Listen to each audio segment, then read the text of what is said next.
CTV's Colton Praill joins us now from Ottawa to break it all down for us. Colton, great to see you this evening. Wow, what a week this has been as Canadians have elected a new government, a historic election. Let's start with the Liberals' resurgence and the Prime Minister's agenda. Yeah, I mean, you talk about historic, Akshay. The 27-point gap that was existing 4 months ago to an 11-point lead in the beginning of April to an election result that actually saw them increase their seat totals but falling just short of a majority government. I mean, that's essentially unheard of in Canadian politics, a comeback of that size. And that was just the beginning of what would prove to be a monumental week for them. The amount of action we are seeing so far, whether that's the shifting seats, we've seen multiple districts flip over this week. The Liberals are still sitting at 169 seats, but that has changed throughout the week as recently as even last night and into this morning. There has been so much change there. There has been so much focus on trying to get over the line. There's rumors about MPs potentially crossing the floor. I mean, that's something that you don't see very frequently in Canadian politics, and so it's likely being overstated at this point. The experts I've talked to have said it's very unlikely that we'll actually see that occur. But the week itself has been historic. The percentage of the popular vote that the Liberals received, over 43%, is incredibly noteworthy. That's not something we've seen in Canadian politics for quite some time. That level of popular vote support. I mean, that we're talking decades that you have to go back for that. And so this really marked a very significant shift from previous Canadian elections, in large part because it has focused so much on those two parties. And while it's been good for and positive for the Liberals, the fact is it's also been great for the Conservatives. Even though they haven't been able to form the government, they have grown the number of seats, the vote share, but it's been an embarrassing loss for the leader, Poilievre, who now needs to fight a by-election. Yeah, I think this is one of the most interesting storylines of the Canadian political scene right now. I mean, you were talking about the largest ever opposition caucus at 143 seats, beating the previous Conservative record set by Andrew Scheer, ironically enough, who might come in and fill as the interim party leader. Rumors are saying that he might be the favorite in the running for that. They will need an interim party leader because Pierre lost his seat. Pierre Poilievre lost his seat in Carleton. It looks like he's going to be running in Alberta now in a seat that's very safe. The Prime Minister has said he won't delay a by-election. He'll call it when the opposition asks for it.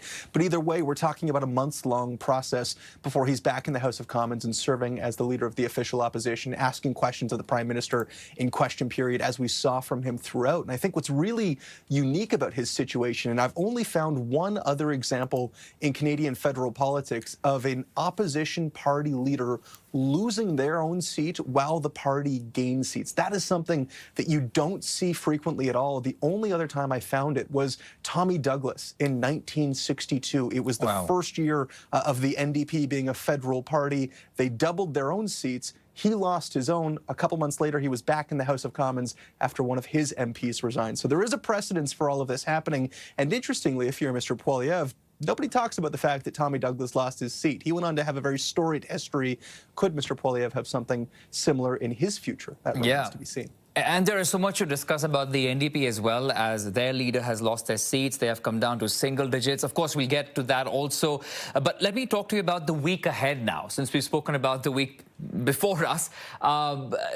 Tuesday is a very important day to be following politics. We have Prime Minister Carney, who's going for this high-stakes meeting to Washington with President Trump. We know how he was elected on the agenda of tariffs and Trump. And the Conservatives also holding a caucus meeting on their next steps. Yeah, incredibly important. On the Conservative side of things, obviously, first they need to choose an interim leader. There is the possibility that they could decide to plunge the party into a leadership vote and determine if they want to continue on with Mr. Poilievre or not. But I think we've seen there is quite strong support for him to remain as leader. I would be quite surprised if the party went down that route. But certainly choosing an interim leader is top of mind for the Conservatives. In the meanwhile, for the Liberals, you're right. I mean, this is a campaign that was centered around Donald Trump, around tariffs, around international relations, and that begins with meeting the U.S. president. And so we heard Mr. Carney in a really refreshing press conference on Friday offer not only the insights for this week, but really this month. And it starts with meeting Donald Trump on Tuesday, but it continues on into the week after that, naming a new cabinet. Who's going to, beyond the Prime Minister, be the team that's dealing with the U.S. president? Will we see continuity there in Dominic LeBlanc, Mélanie Joly, François-Philippe Champagne, for example? But what about the rest of his cabinet? cabinet. What does that look like? We're also seeing,